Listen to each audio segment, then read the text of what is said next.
The smell of wood smoke carried through the December wind across the frozen landscape of Randsburg, California, though not the aroma of a properly burning fire, but rather the acrid stench of something going terribly wrong. Yates Sullivan reined in his horse on the narrow mountain trail, his breath forming white clouds in the frigid air as he scanned the snow-covered terrain below. The year was 1889, and winter had descended upon the high desert mining country with an unusual vengeance, bringing heavy snowfall that locals insisted they had not seen in decades. Most folks in Randsburg proper had weathered the storm in relative comfort, their stoves burning steadily and their chimneys drawing clean. But Yates knew that the scattered homesteads in the surrounding mountains were more vulnerable, particularly those occupied by people living alone. He had been checking on the outlying cabins for the past 3 days, delivering supplies and ensuring that no one had been caught unprepared by the blizzard that had buried the region under 2 feet of snow. The smoke he smelled now was wrong. It was not rising straight and true from a chimney, but seemed to be seeping from somewhere lower, dispersing too quickly into the wind. Yates urged his horse forward, following the scent and scanning the white expanse for any sign of habitation. His eyes, sharp from years of tracking and hunting, caught a dark smudge against the snow about half a mile distant. As he drew closer, he could make out the outline of a small cabin, and his heart began to pound when he realized that smoke was indeed leaking from unusual places, from around the door frame and even from beneath the eaves. Something was very wrong. Yates kicked his horse into a faster pace, though the animal struggled through the deep snow. As he approached the cabin, he could see that the chimney, which should have been standing tall against the gray sky, had collapsed. Heavy snow had accumulated on the roof, and the stone structure had given way under the weight, sending rocks and mortar tumbling down. Some had fallen outside, but he suspected that most of the debris had crashed into the cabin itself. The dwelling belonged to Winona Crawford, a young woman of 22 who had inherited the property from her uncle 6 months earlier. Yates had met her only twice, both times in town when she had come for supplies. She had struck him as determined and independent, perhaps to a fault. Many folks had warned her that spending the winter alone in the mountain cabin was dangerous, but she had politely dismissed their concerns. She had stores laid in, she had told them, and she knew how to care for herself. Now, as Yates dismounted and waded through the snow toward her door, he feared that her confidence might have led to disaster. "Miss Crawford!" he shouted, pounding on the wooden door. "Miss Crawford, can you hear me?" There was no response, but he could hear something from within, a faint coughing sound that sent alarm racing through his veins. He tried the door and found it barred from the inside. The smoke was definitely escaping from around the frame, which meant the interior was filling with deadly fumes. "Step back from the door," he yelled, though he had no idea if she could hear him or comply. He backed up several paces, then threw his shoulder against the door with all his considerable strength. The bar inside held. He tried again and again, feeling the wood begin to give. On the fourth attempt, the bar splintered and the door crashed inward. A wall of smoke rolled out to meet him, stinging his eyes and filling his lungs. Yates pulled his bandana up over his nose and mouth and plunged into the murky interior.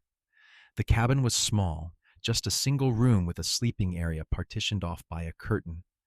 The collapsed chimney had sent stones cascading down around the fireplace, and several burning logs had been knocked out onto the floor. The fire was smoldering rather than burning cleanly, producing thick, choking smoke that had nowhere to escape. Through the haze, Yates could make out a figure huddled in the far corner near the bed. He stumbled toward it, his eyes streaming, and found Winona Crawford slumped against the wall. She was conscious but barely, her face pale and her breathing labored. She looked up at him with unfocused eyes as he reached her. "Can you walk?" he asked urgently. She tried to speak but only coughed. Yates did not wait for a clearer answer. He scooped her up in his arms, surprised by how light she felt, and turned back toward the door. The smoke was even thicker now, and he had to navigate by memory and instinct. His boot caught on something, nearly sending them both sprawling, but he recovered and pushed forward. The cold air outside hit them like a physical blow after the suffocating heat of the cabin. Yates carried Winona away from the building, not stopping until they had reached a spot where the snow had drifted against a stand of pines. He laid her down gently on a relatively clear patch and brushed the snow away from around her. "Miss Crawford, can you hear me?" He patted her cheek lightly, trying to rouse her. "You need to breathe. Come on now. Breathe deep." She coughed violently, her whole body convulsing with the effort. Her eyes opened wider, and he could see awareness beginning to return. She gasped, drawing in great lungfuls of the clean, cold air. Her coughing continued for several long moments while Yates supported her shoulders, keeping her upright so she would not choke. Finally, the spasm subsided and she sagged against him, exhausted. Her dark hair had come loose from its pins and hung in tangled waves around her face. Her dress was smudged with soot, and there was a cut on her forehead that he had not noticed before, probably from when the chimney had collapsed. "Easy now," Yates said quietly.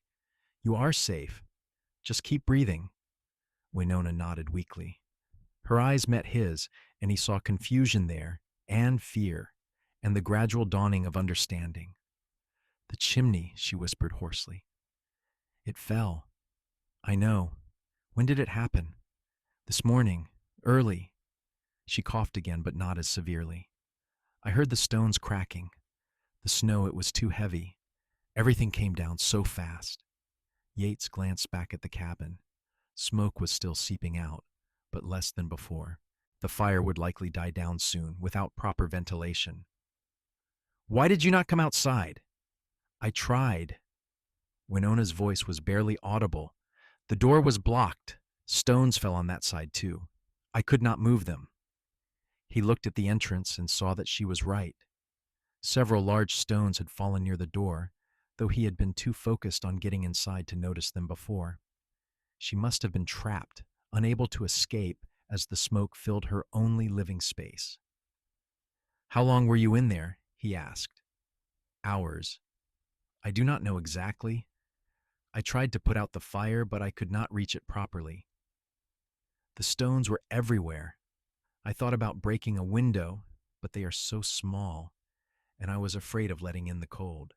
She shuddered, whether from the temperature or the memory he could not tell. "I started to feel so tired. I could not think straight." Yates felt a cold rage at the situation. Not at anyone in particular, but at the simple, brutal unfairness of it. Smoke inhalation killed people quickly and quietly. If he had not been riding these trails today, if the wind had not carried that telltale scent to him, Winona Crawford would have fallen asleep and never woken up. "You are going to be fine," he said firmly, as much to convince himself as her. "But we need to get you warm and somewhere safe. Can you ride?" Winona tried to sit up straighter and winced. "I think so. My head hurts." "You hit it when the chimney fell?" "Yes. A stone grazed me." Yates examined the cut on her forehead more closely. It was not deep, but head wounds bled freely, and dried blood matted her hair on one side. She would need proper tending, and soon. The cold was already seeping through their clothes, and Winona had been through a terrible ordeal. Shock and exhaustion could be as dangerous as the smoke had been. "We need to get some things from your cabin before we go," Yates said. "Warmer clothes for you, blankets, whatever supplies we can salvage. It is not safe to go back in there." Winona's hand clutched at his arm with surprising strength. "It will be all right. The smoke is clearing, and I will be quick." He eased her back against the tree trunk. "You stay right here. Do not try to move on your own. I will be back before you know it." Yates returned to the cabin, moving cautiously this time. The smoke had indeed dissipated considerably, and he could see the full extent of the damage. The chimney had collapsed inward, filling the fireplace and the area around it with rubble. The logs that had been knocked out onto the floor were mostly ash now, though he kicked snow onto them to be certain. The cabin was a mess, but it might be salvageable once the weather cleared and repairs could be made. He found Winona's travel bag beneath the bed and stuffed it with clothes, blankets, and anything else that looked useful. In the small pantry area, he located some food stores that had not been damaged. It was not much, but it would help. He wrapped everything in a blanket and carried the bundle outside. Winona was where he had left her, her eyes closed, but her breathing steady. She opened them when she heard him approach. "Can you stand?" he asked. "I will try." Yates helped her to her feet, keeping a firm grip on her arm as she swayed. Her face was still too pale, and her movements were unsteady, but she managed to stay upright. He led her slowly through the snow to where his horse waited patiently. "Have you ever ridden astride?" he asked. A faint hint of color touched her cheeks. "Not in a long while, but I can manage." "Good. We will need to ride together. The snow is too deep for the horse to carry us separately, and I will not leave you up here alone." He mounted first, then reached down to pull her up behind him. Winona settled onto the horse with his assistance, her arms encircling his waist. He could feel her trembling, whether from cold or reaction to her ordeal. "Hold tight," he instructed. "The trail is treacherous in this snow." They set off at a careful pace, the horse picking its way through the drifts. Yates was acutely aware of Winona pressed against his back, her head resting between his shoulder blades. He could feel each breath she took, still rough and labored from the smoke. The ride down the mountain to Randsburg would take at least 2 hours in these conditions. He hoped she could endure it. For a while they traveled in silence, broken only by the crunch of snow under the horse's hooves and the whistle of wind through the pines. Then Winona spoke, her voice muffled against his coat. "You saved my life." "I happened to be passing by," Yates said, uncomfortable with the gratitude in her tone. "No one just happens to pass by my cabin, especially not in weather like this. You were checking on people, were you not? Making sure we had all survived the storm." "Someone needed to. Thank you." The words were simple, but the emotion behind them was profound. Yates did not know what to say to that, so he said nothing. He focused on guiding the horse, on watching for hazards hidden beneath the snow, but he was thinking about the woman behind him, about how close she had come to dying alone in that cabin. He was thinking about her determination to make a life for herself in this harsh country, and about the courage it took to stay when so many others would have fled. He was also thinking, though he tried not to, about how right it felt to have her arms around him, trusting him completely to bring her to safety. The descent was slow and exhausting. Several times they had to dismount and lead the horse through particularly difficult sections where the trail had all but disappeared under the snow. Each time, Yates watched Winona carefully, ready to catch her if she faltered. She never complained, though he could see the effort it cost her to keep moving. When they finally emerged from the mountain trail onto the flatter ground leading into Randsburg, the sun was beginning to set.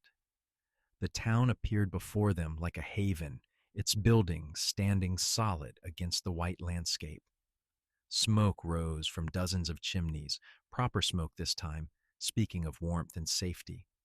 Yates guided the horse directly to the home of Dr. Emmett Marsh, the only physician in Randsburg. He dismounted and helped Winona down, then half-carried her to the door. His pounding brought the doctor himself, a gray-haired man with kind eyes and capable hands. "Yates, what happened?" Dr. Marsh took in the situation at a glance and immediately stepped aside to let them in. "Chimney collapse up at the Crawford place. She was trapped inside with smoke filling the cabin. I got her out, but she has been breathing bad air for hours, and she hit her head. Bring her through to the examination room." Dr. Marsh led the way, and Yates carried Winona through the warm house to a clean, well-lit room at the back. He laid her on the examination table as gently as he could. "I'm fine," Winona protested weakly. "Just tired." "Let me be the judge of that, young lady," Dr. Marsh said firmly, but not unkindly. He turned to Yates. "You look like you could use some coffee and a warm fire yourself. My wife will get you settled in the kitchen." Yates hesitated, unwilling to leave Winona, even though he knew she was in good hands. She seemed to sense his reluctance and gave him a small smile. Go on, she said. I will be all right. He nodded and backed out of the room, though his mind remained with the woman on the examination table. In the kitchen, Mrs. Marsh fussed over him, bringing hot coffee and insisting he sit by the stove. Yates accepted gratefully, only now realizing how cold and exhausted he was himself. An hour passed before Dr. Marsh emerged from the examination room. Yates was on his feet immediately. How is she? She will recover fully thanks to you. The doctor poured himself coffee and sat down heavily. The smoke inhalation could have been much worse. Her lungs are irritated but not damaged. The head wound is superficial. She is suffering from exhaustion and shock, but rest and warmth will cure that. You got to her just in time, Yates. Relief flooded through him so powerfully that his knees felt weak. Can I see her? She is asking for you. Doctor. Marsh smiled slightly. Go ahead. She is in the guest room upstairs. First door on the right. Yates climbed the stairs and found the room easily. He knocked softly, and Winona's voice bade him enter. She was sitting up in bed, clean now, and dressed in a borrowed nightgown. Her hair had been brushed and braided, and the wound on her forehead had been properly bandaged. She looked much better, though still pale and tired. You look like a different person, Yates said, relieved to see her improved condition. I feel like one too. Winona gestured to the chair beside the bed. Please sit. I wanted to thank you properly without being half unconscious. Yates sat, suddenly feeling awkward. In the urgency of the rescue and the journey to town, there had been no time for self-consciousness. Now, in the quiet intimacy of the bedroom, he was acutely aware that he barely knew this woman, despite having held her in his arms and quite literally saved her life. There is no need for thanks, he said. Anyone would have done the same. But it was not anyone. It was you. Winona looked at him steadily, her dark eyes serious. Dr. Marsh told me you have been riding the mountain trails for days, checking on all the outlying homesteads. You could have stayed safe and warm in town, but you chose to help people you barely know. It is what neighbors do. Is it? Because I spent 6 months in that cabin, and you are the first person to check on me when trouble came. There was no bitterness in her voice, just a statement of fact. Most folks in town think I am foolish for trying to live up there alone. They think I should sell the property and move somewhere more suitable for a woman. What do you think?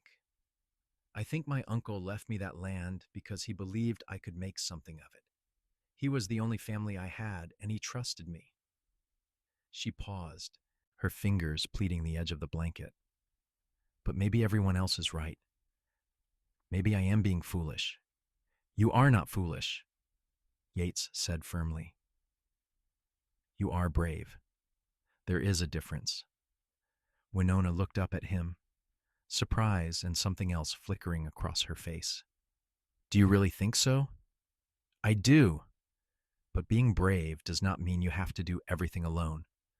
That cabin is going to need major repairs before you can live in it again. The chimney will have to be completely rebuilt.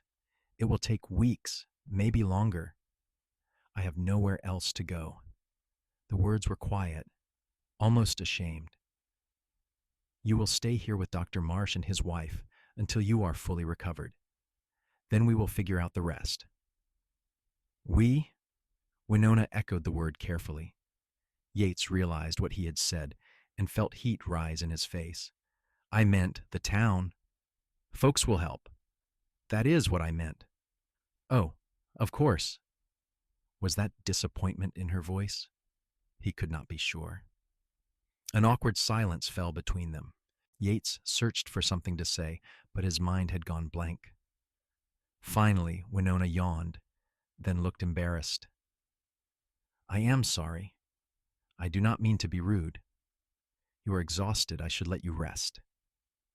Yates stood, feeling both relieved and reluctant to leave. I will check on you tomorrow, if that is all right. I would like that, Winona said softly. He nodded and headed for the door, but her voice stopped him before he could leave. Yates? He turned back. Yes. Thank you for everything, for my life. The gratitude in her eyes made his chest feel tight. You are welcome, Winona. Sleep well.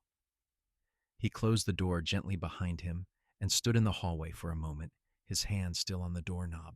Something had shifted in those moments in her room. Some connection had formed that went beyond rescuer and rescued. He did not know what to call it, but he felt it thrumming in his blood like the aftermath of danger. Downstairs, Doctor. Marsh was waiting with a knowing look on his weathered face. You are welcome to stay here tonight as well, Yates. It is late and you have had a long day. Thank you, but I should get home. My horse needs tending, and I have chores that cannot wait. Suit yourself, but do not be a stranger. Come by tomorrow to check on our patient. I think she would appreciate it. Yates nodded and took his leave, stepping out into the cold night. The sky had cleared, and stars blazed overhead in brilliant profusion. He led his tired horse through the quiet streets of Randsburg to the small property he rented at the edge of town. As he unsaddled the animal and saw it fed and watered, his mind kept returning to the woman in Dr. Marsh's guest room. Winona Crawford. He had thought of her as just another homesteader, someone to check on and help if needed. But now she was something more, though he could not quite define what. He kept seeing her face as she had looked at him, kept feeling the weight of her in his arms, and the trust in her touch as she had held on to him during the ride down the mountain. Sleep did not come easily that night. Yates did return the next day, and the day after that, and the day after that. Each time, he told himself he was simply being a good neighbor, checking on someone who had been through a trauma. But the truth, which he was slowly being forced to acknowledge, was that he wanted to see her. He wanted to hear her voice and see her smile, which grew stronger each day as she recovered. Winona, for her part, seemed genuinely pleased by his visits. They talked about everything and nothing, comfortable conversations that ranged from the weather to books to their respective pasts.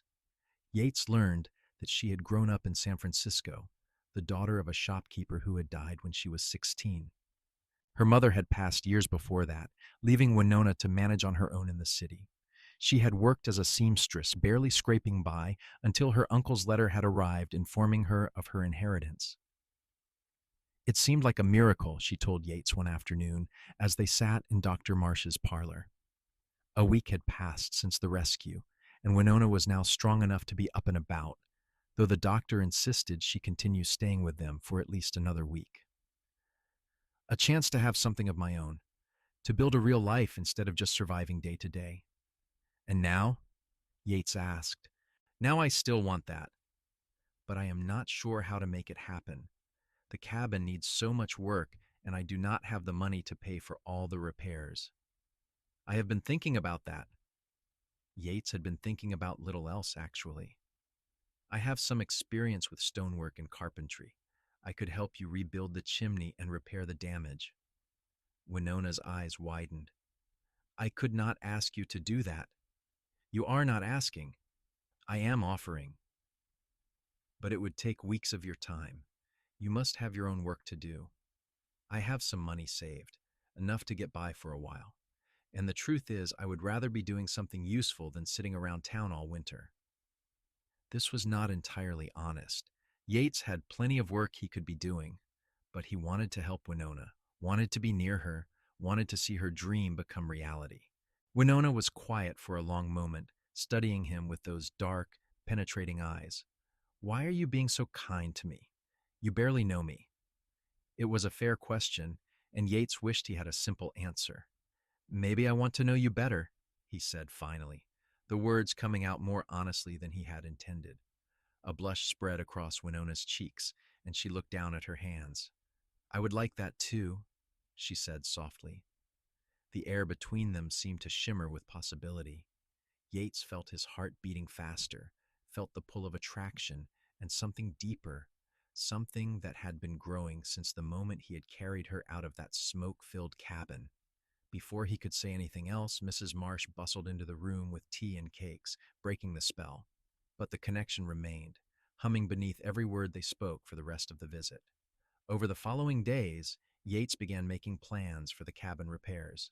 He rode back up to the site to assess the damage more thoroughly, taking measurements and making lists of needed materials. The work would indeed take weeks, but it was doable. The foundation of the chimney was still sound. It was primarily the upper portion that had given way under the snow's weight. He also took the opportunity to gather some of Winona's personal belongings that he had not collected during the rescue, books mostly, and a few precious items that had belonged to her uncle. When he brought them to her at Dr. Marsh's house, her face lit up with such joy that he felt warmed through despite the winter cold. "My uncle's pipe," she said, cradling the carved wooden object carefully. "And his journal. I thought these might have been damaged." "They were in a trunk, well protected," Yates said. "I brought everything I thought might be important to you." "Thank you." Winona looked up at him, and the emotion in her eyes made his breath catch. "You keep giving me things, helping me. How can I ever repay you? By letting me help rebuild your cabin, by letting me be your friend." He hesitated, then added, "If you want that." "I do want that." Winona set the pipe down gently and stood, moving closer to him. "More than you might realize." They were standing very close now, close enough that Yates could see the faint scar on her forehead where the stone had struck her, close enough to see the flecks of gold in her dark eyes. He wanted to touch her, to close the small distance between them, but he held himself back. It was too soon, too presumptuous. Winona seemed to sense his restraint. She reached out and touched his hand, just her fingers against his, but the contact sent electricity racing up his arm. "Yates," she said quietly, "I think you should know something. I am not good at pretending or playing games. If you are being kind to me simply out of duty or neighborly obligation, please tell me now. But if there is something more, if you feel even a fraction of what I am starting to feel, then I need to know that too." Her courage and honesty stunned him. In his experience, such matters were approached with much more caution and indirection. But Winona had nearly died a week ago. Perhaps that had given her a different perspective on wasting time. "There is something more," he said, his voice rough. "I have felt it since the moment I pulled you out of that cabin, maybe even before, from the times I saw you in town. I just did not realize it until I thought I might lose you." Winona's smile was radiant. "Then we understand each other." "I think we do." This time, when the moment stretched between them, Yates did not pull back. He cupped her face in his hand, his thumb brushing gently across her cheek. She leaned into the touch, her eyes closing briefly. Then he bent his head and kissed her, softly at first, then with growing warmth as she responded. It was a perfect kiss, full of promise and hope, and the beginning of something profound. When they finally drew apart, both were breathless. "Well," Winona said, her voice shaky, "that was worth waiting for." Yates laughed, feeling lighter than he had in years. "I should probably court you properly. Take you to dinner, ask your permission to call on you. You already call on me every day. You know what I mean? I do." Winona's expression grew serious, and I appreciate the thought, but I would rather we just be honest with each other. I like you, Yates Sullivan. I like you very much, and I think we could have something real together. I do not need flowers and formal courtship. I just need to know that you are sincere." "I am sincere," he said firmly, "more than I have ever been about anything." "Then that is all I need to know." They talked for hours that day, sitting close together on the sofa, sometimes holding hands, sometimes just enjoying the nearness of each other. They spoke of their hopes for the future, of the life Winona wanted to build on her mountain property, of Yates's dreams of having land of his own someday. They discovered they both loved reading, both valued honesty and hard work, both believed in facing challenges head-on rather than running from them. By the time Yates left that evening, they had reached an understanding. They would give this feeling between them a chance to grow. Yates would help Winona repair her cabin, and in the spring, they would see where their hearts led them. The next weeks passed in a blur of activity and growing affection. As soon as Dr. Marsh declared Winona fully recovered, Yates began the work on the cabin. Winona insisted on staying in town at the small boarding house run by Mrs. Fletcher, an elderly widow who charged reasonable rates. Every morning, Yates would ride up to the cabin with tools and materials, and often Winona would accompany him, wanting to help and to see the progress. The work was hard but satisfying.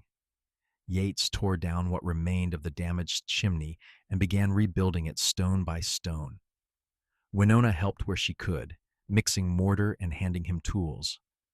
On days when the weather was too harsh for construction, they worked inside the cabin, cleaning up the smoke damage and repairing smaller issues.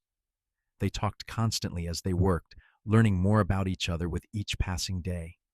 Yates told her about his childhood in Texas, about losing his parents to fever when he was 17, about the years he had spent drifting from town to town, looking for a place that felt like home. Winona shared more about her time in San Francisco, about the loneliness of those years, and the grief that had never quite healed after her father's death. But they also laughed together, finding joy in small things. The way snow clung to the pine branches, the antics of the birds that came to investigate their work, the satisfaction of seeing the chimney rise higher each day, solid and strong. One afternoon in late January, as they were taking a break from work to eat the lunch Winona had packed, she looked at him with a thoughtful expression. "Can I ask you something?" "Anything," Yates said, biting into a piece of bread and cheese. "When you were riding the mountain that day, the day you found me, what made you come this way? My cabin is pretty far off the main trails." Yates considered the question. "Honestly, I am not sure. I had a feeling, I suppose, like something was pulling me in this direction." "Fate," Winona said softly. "Maybe. Do you believe in that?" "I am starting to."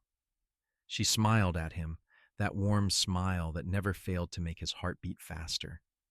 "I think we were meant to find each other, Yates. I think my uncle's legacy was not just this land, but everything that came with it, including you." He reached out and took her hand, lacing their fingers together. "I am grateful for it, whatever it was that brought us together. So am I." They sat in comfortable silence for a while, watching the sun paint patterns on the snow. Then Winona spoke again, her voice more hesitant. "What happens when the cabin is finished? When spring comes and everything is repaired?" "What do you want to happen?" Yates asked, though his heart already knew what he hoped for. "I want you to stay. Not just visit, but stay. Make this place your home too, if you want it." She turned to face him fully. "I know we have not known each other long. I know this might seem too fast. But I also know what I feel, and I think you feel it too." "I do," Yates said, his voice thick with emotion. "I love you, Winona. I think I have since the moment I carried you out of here." Tears filled her eyes, but they were happy tears. "I love you too. I was so afraid to say it, afraid you might think I was just grateful or confused. But it is more than that. You are the first person in so long who has seen me, really seen me, and still wanted to stay." Yates pulled her into his arms, holding her close. "I will always want to stay. You are not getting rid of me that easily." She laughed through her tears, her face pressed against his chest. "Good. Because I have plans for this place, and they all include you." They sealed the promise with a kiss, there in the half-repaired cabin with the cold wind whistling outside. It was not a grand romantic setting, but it was theirs, and that made it perfect. As winter began to loosen its grip on the mountains, the cabin took shape around them. The chimney was finished by mid-February, standing strong and drawing properly. Yates tested it thoroughly before he would let Winona light a fire, but when he finally did give his approval, the warmth that filled the cabin felt like a benediction. They repaired the damaged floorboards, replaced a cracked window, and restocked the pantry with supplies. Winona sewed new curtains for the windows, bright calico that made the space feel cheerful. Yates built her a proper bookshelf for the volumes she treasured. Together, they transformed the cabin from a place of near tragedy into a real home. Throughout this time, their relationship deepened. They moved from the tentative explorations of new love into something more solid and enduring. Yates found himself unable to imagine a future that did not include Winona. She was in his thoughts from the moment he woke until he fell asleep at night, and often she featured in his dreams as well. Winona seemed equally affected. She told him one evening, as they sat before the newly functioning fireplace, that she had never expected to find this kind of happiness. "I thought I would spend my life alone," she admitted. "After my father died and I was on my own in the city, I learned not to rely on anyone. I thought that was strength, but you have shown me that real strength is letting someone in, trusting them with your heart. You have taught me things too," Yates said. "I spent years drifting because I was afraid to put down roots, afraid of losing anything I cared about the way I lost my parents. But you have shown me that love is worth the risk."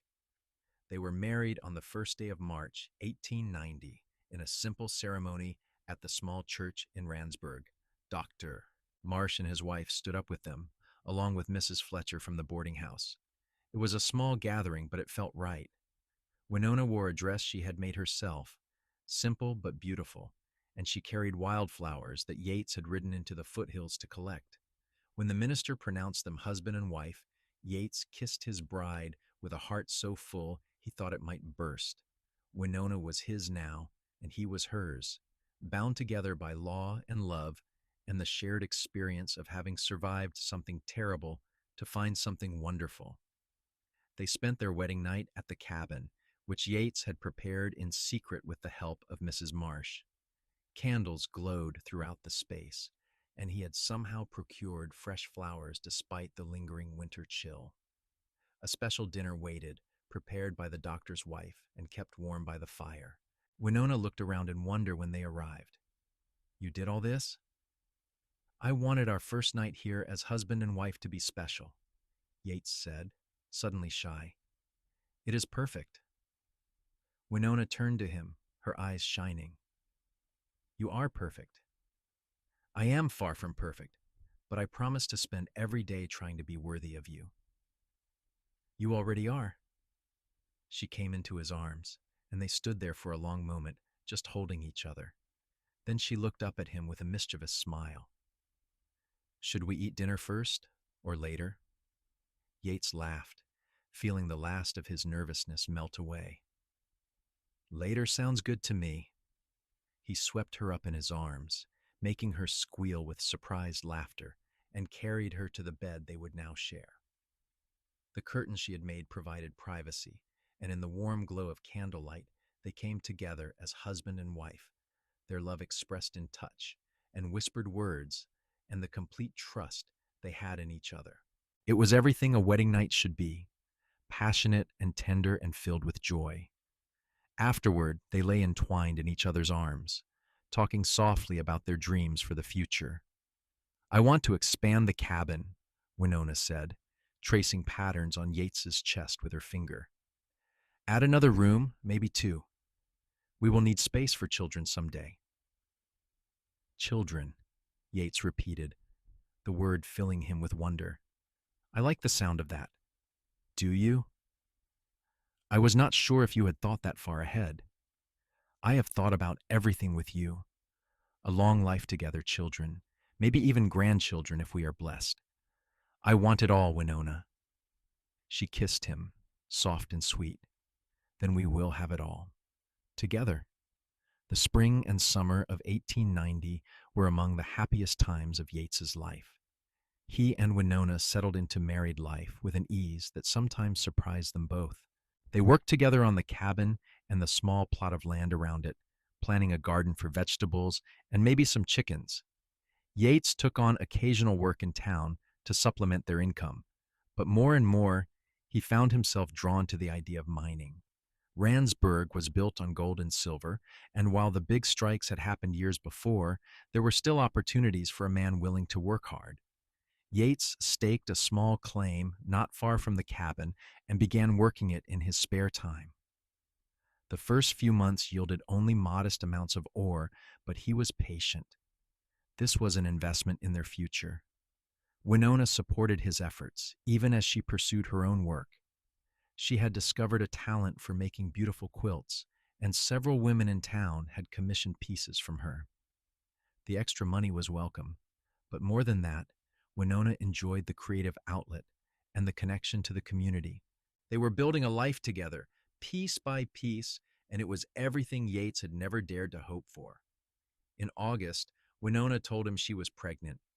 They had been expecting the news, hoping for it even, but when she spoke the words, Yates felt his entire world tilt and realign. He was going to be a father. They were going to have a child. "Are you happy?"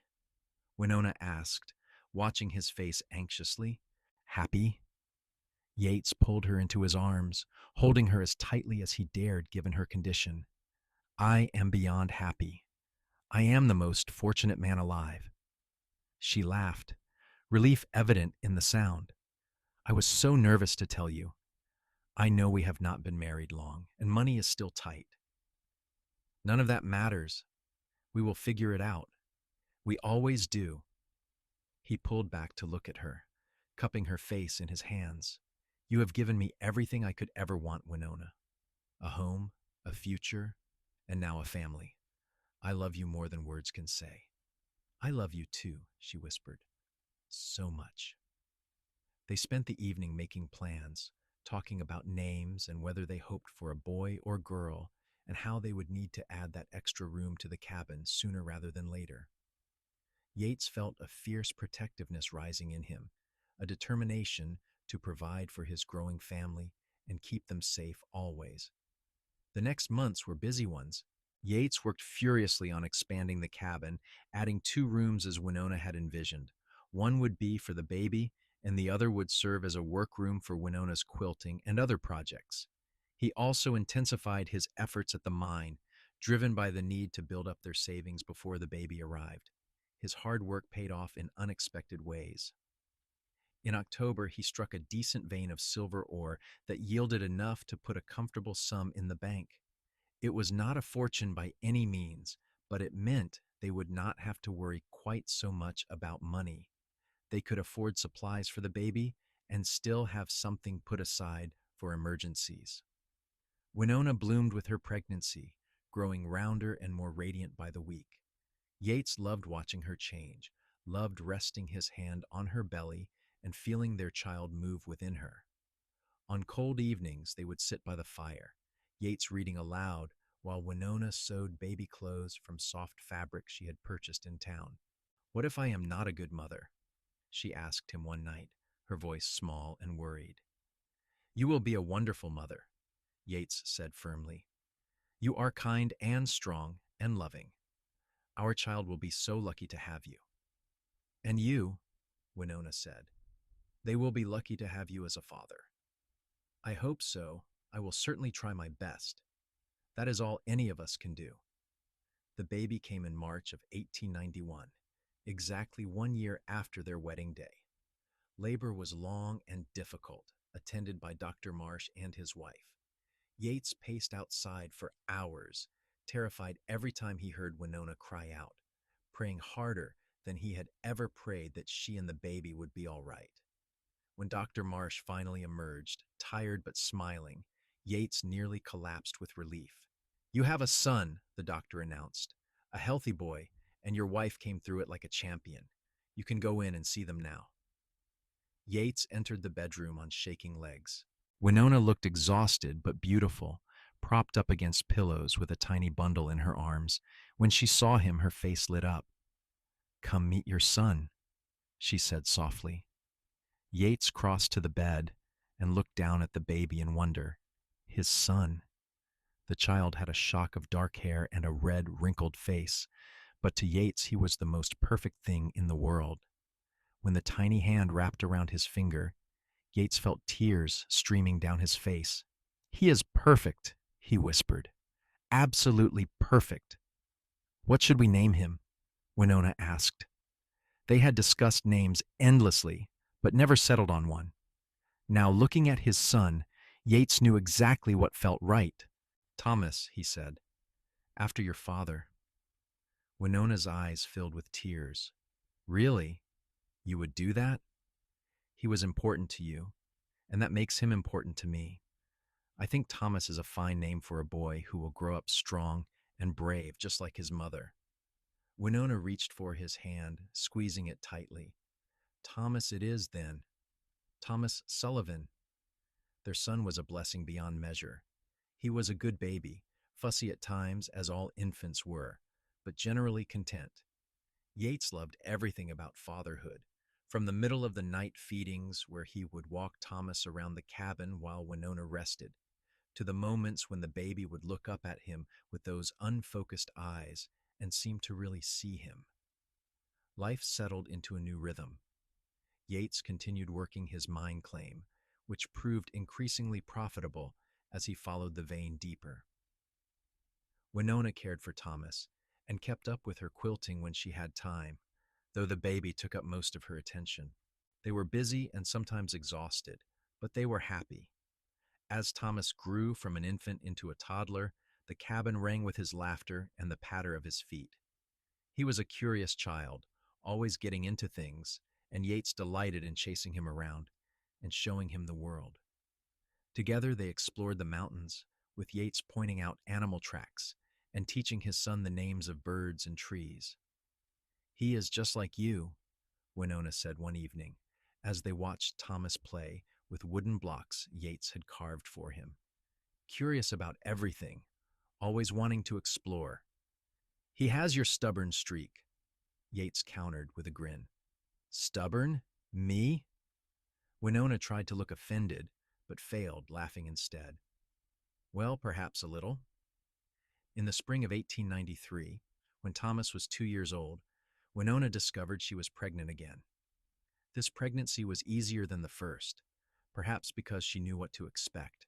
Their second son, James, was born that November, and once again their family grew and their hearts expanded to encompass even more love. The years that followed were full and rich. Yates's mine continued to produce steadily, not enough to make them wealthy, but certainly enough to provide comfortably for their growing family. They expanded the cabin again, adding a loft space where the boys could sleep as they got older. Winona's quilting business flourished, and her work became known throughout the region for its beauty and craftsmanship. Thomas and James grew into fine young boys, full of energy and mischief. They adored each other despite the occasional brotherly squabble, and they worshipped their parents. Yates made sure to spend time with each of them individually, teaching them the skills they would need to thrive in this rugged country. Winona taught them reading and writing, determined that her sons would have the education she had fought for in her own childhood.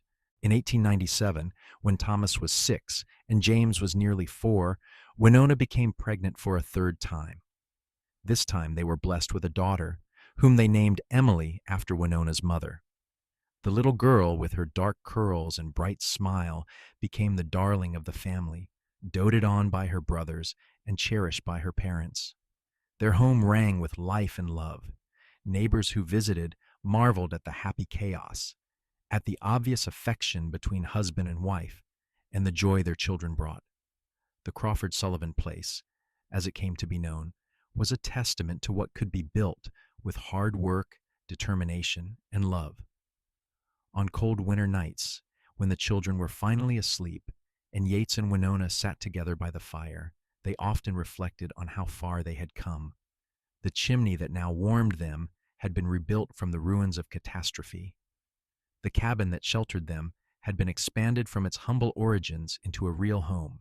The family they had created together was a gift neither had dared to dream of in their lonelier days. "Do you ever think about that day?" Winona asked one such evening, nestled against Yates's side. "The day the chimney collapsed?" "Sometimes," Yates admitted. "Mostly I think about how lucky I was to be riding that trail to smell the smoke, to get to you in time. I think about it too, about how close I came to losing everything, before I even knew I had it. She looked up at him, her eyes soft in the firelight. But we found each other, and everything since then has been a gift. Not just a gift, Yates said, kissing her forehead. A miracle. As the years continued to pass, their love only deepened.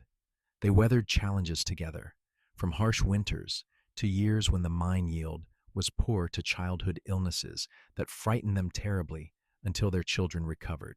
Through it all, they remained partners in every sense of the word, supporting and encouraging each other, always presenting a united front to the world.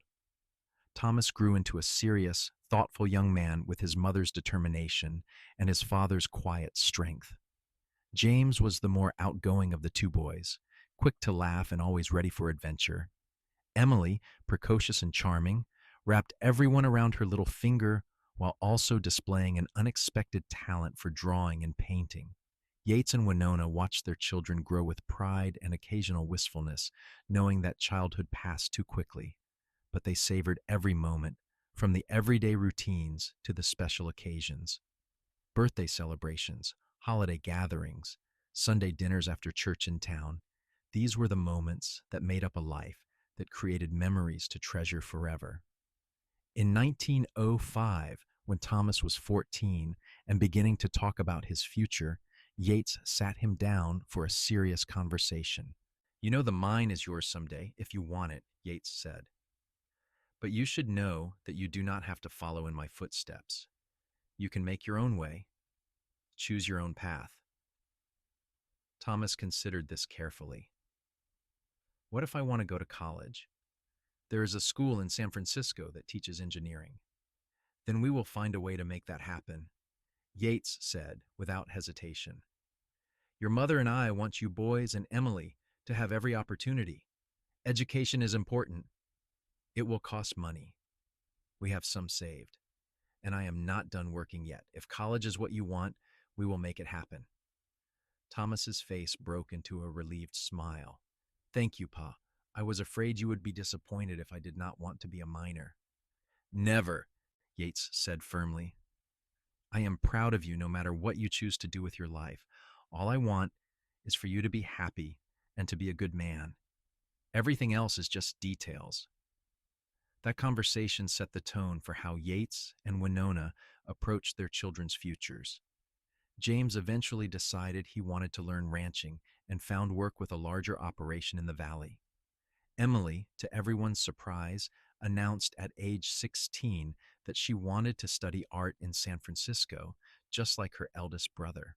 Sending their children off into the world was bittersweet, but Yates and Winona took comfort in knowing they had raised them well. They stayed in close contact through letters, and the children came home to visit whenever they could. The cabin, which had once seemed crowded with 3 children, felt empty without them, but it also gave Yates and Winona a chance to rediscover each other. They were older now, well into their 40s, but their love had not diminished with time. If anything, it had grown richer and deeper. They knew each other so completely that words were often unnecessary. A glance, a touch, these were enough to communicate volumes. In the spring of 1910, Thomas graduated from his engineering program with honors. The whole family made the journey to San Francisco for the ceremony, and Yates felt his chest swell with pride as he watched his eldest son cross the stage. Afterward, at dinner, Thomas made an announcement. "I have been offered a position with a mining company in Colorado," he said. "Good salary, excellent opportunity to advance, but before I accept, I wanted to ask your permission to court someone." "Court someone?" Winona leaned forward with interest. "You have been keeping secrets." Thomas blushed.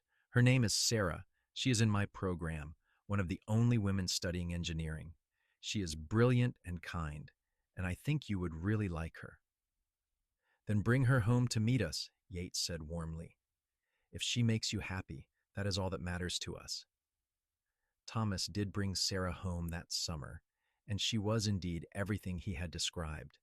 Bright, capable, and clearly devoted to Thomas. Watching them together reminded Yates of the early days with Winona, that heady feeling of new love combined with genuine friendship and respect. Thomas and Sarah were married the following year, with the whole family in attendance.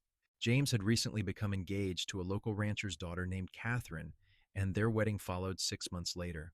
Suddenly, Yates and Winona found themselves not just parents, but in-laws, with the prospect of grandchildren on the horizon. "We are getting old," Winona said one night, though she was smiling as she said it. "Speak for yourself," Yates retorted. "I have years left in me yet." "I hope so. I am not ready to be done with you." "You will never be done with me. I plan to love you until my last breath and beyond if I can manage it." Winona laughed, but there were tears in her eyes. "You always know exactly what to say."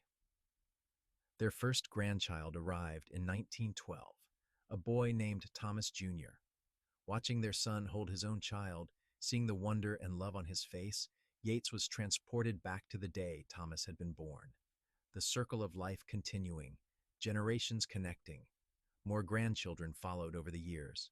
James and Catherine had 3 children, and Emily eventually married a fellow artist and had 2 children of her own. The cabin that Yates and Winona had built together became the gathering place for their expanding family, full of noise and laughter whenever everyone came home. As they entered their 60s, Yates and Winona began to slow down.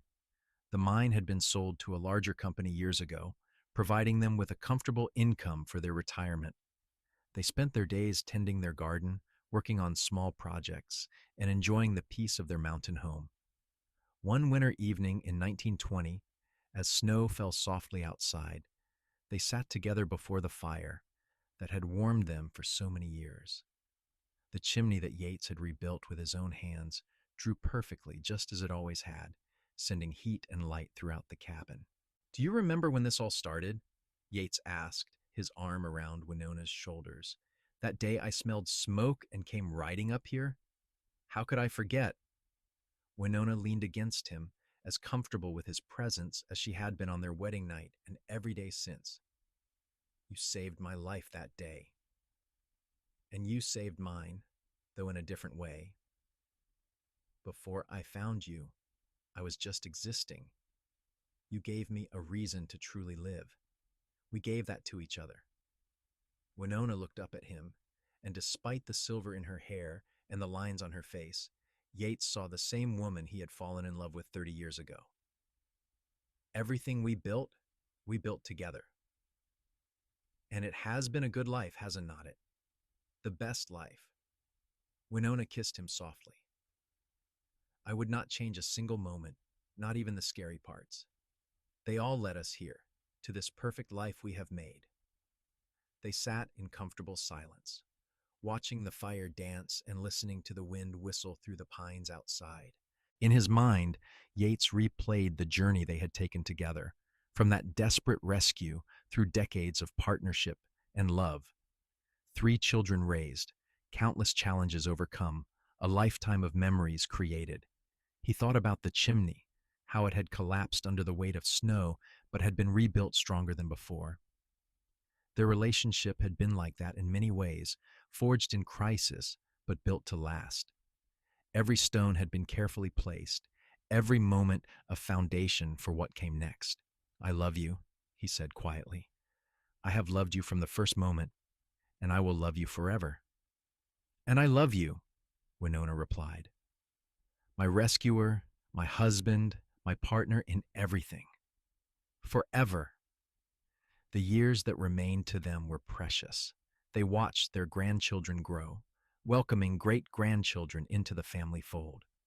Their health remained relatively good, though they moved more slowly and tired more easily. But they were together, and that was what mattered most. On a spring morning in 1925, Yates woke to find Winona still sleeping beside him. The sun was streaming through the window, painting everything golden. He watched her peaceful face, thinking about how lucky he had been to share his life with this remarkable woman. When she finally opened her eyes and saw him watching her, she smiled. "Good morning." "Good morning, my love. How are you feeling today?" "Happy," Winona said simply. "I am always happy when I am with you." They rose and went about their morning routine, moving with the comfortable synchronicity of decades spent together. After breakfast, they walked around their property, admiring the spring flowers and making plans for the garden. Everything felt perfect, ordinary in the best possible way. That night, after a simple dinner and an evening spent reading side by side, they prepared for bed. As they had done for 35 years, they held each other close, sharing warmth and love. "Thank you," Winona whispered into the darkness. "For what?" "For everything. For saving me. For loving me. For giving me this beautiful life." "Thank you." Yates kissed her forehead, holding her close. "The thanks go both ways. You made me whole." They fell asleep in each other's arms, as they always did.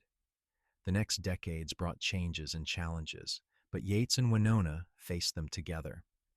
As they entered their 80s, their children insisted they spend more time in town, closer to medical care and support, but they refused to leave the cabin entirely. It was their home, the place where their love story had begun and flourished. They spent winters in town to appease their children, but every spring they returned to the mountain, to the cabin Yates had rebuilt and the life they had created there.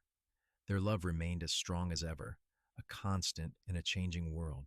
They held hands as they walked slowly through the town, shared secret smiles over family dinners, and still sat by the fire on cold nights, remembering all the moments that had brought them to this place. In 1935, Yates and Winona celebrated their 45th wedding anniversary, surrounded by their children, grandchildren, and great-grandchildren.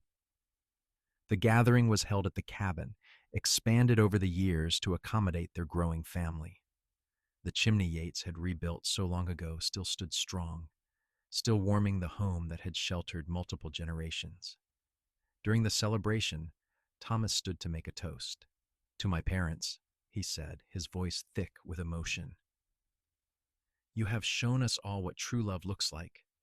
You have built not just a home, but a legacy. Everything good in my life, in all our lives, comes from the foundation you created. Thank you for being the best example anyone could ask for."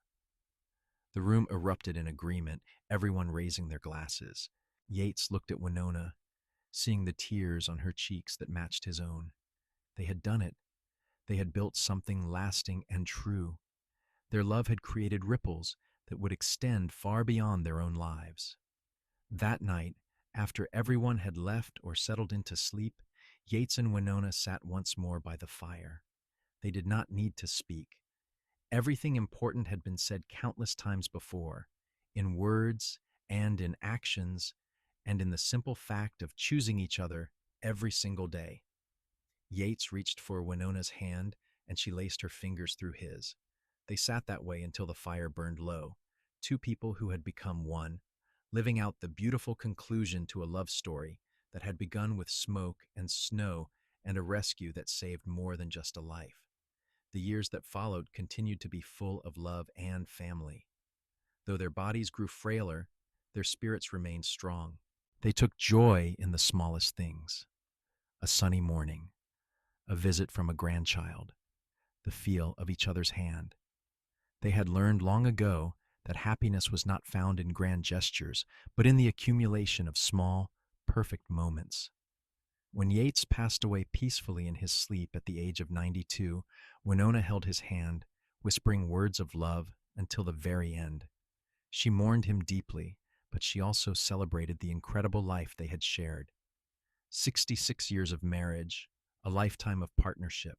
Not many people were blessed with such a gift.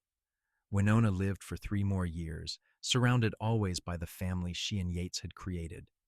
She spent her final years telling stories to her great-grandchildren, ensuring they would know about the man who had smelled smoke on a winter day and rode to investigate, about the woman who had been trapped but refused to give up hope, about the love that had grown from crisis into something eternal.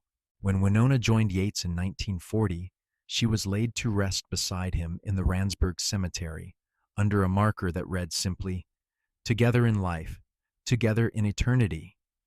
The cabin they had built and rebuilt and expanded stood on the mountain still, occupied now by their grandson and his family, a testament to the power of love and perseverance. The chimney Yates had reconstructed, stone by stone, never failed. It warmed new generations, just as the love story it represented continued to inspire all who heard it. From tragedy had come triumph. From smoke and collapse had come warmth and stability. From two lonely people had come a family that would endure for generations. It was a perfect ending to a perfect love story, one that proved that sometimes the worst moments in life could lead to the very best. That rescue and salvation came in many forms, but the most profound was the salvation of two hearts finding each other against all odds. That a cowboy who smelled smoke and a woman who refused to surrender to fear could build something that would outlast them both, something beautiful and true and everlasting. Their love had been tested by fire in the most literal sense, and it had emerged stronger, warmer, and infinitely more precious. It was a legacy written in stone and mortar, in the laughter of children and the continuation of family traditions, in the simple act of choosing love every single day, no matter what challenges arose. And on winter nights, when snow fell heavy on the mountain and smoke rose straight and true from the rebuilt chimney, those who lived in the cabin swore they could feel the presence of Yates and Winona still, their love woven into the very foundation of the home they had created together. It was their gift to the future, proof that from disaster could come blessing, that from fear could come courage, and that love, when built on a solid foundation and tended carefully over the years, could truly last forever. The story of the cowboy who smelled smoke and rescued the woman trapped by a collapsed chimney became a treasured part of family lore, passed down through generations. But more than just a story of rescue, it was a story of two people who had recognized in each other something worth fighting for, who had chosen each other day after day, who had built a life together stone by stone just as surely as Yates had rebuilt that chimney. And in the end, that was the greatest legacy of all. Not the land or the mine or even the family, though those were all precious.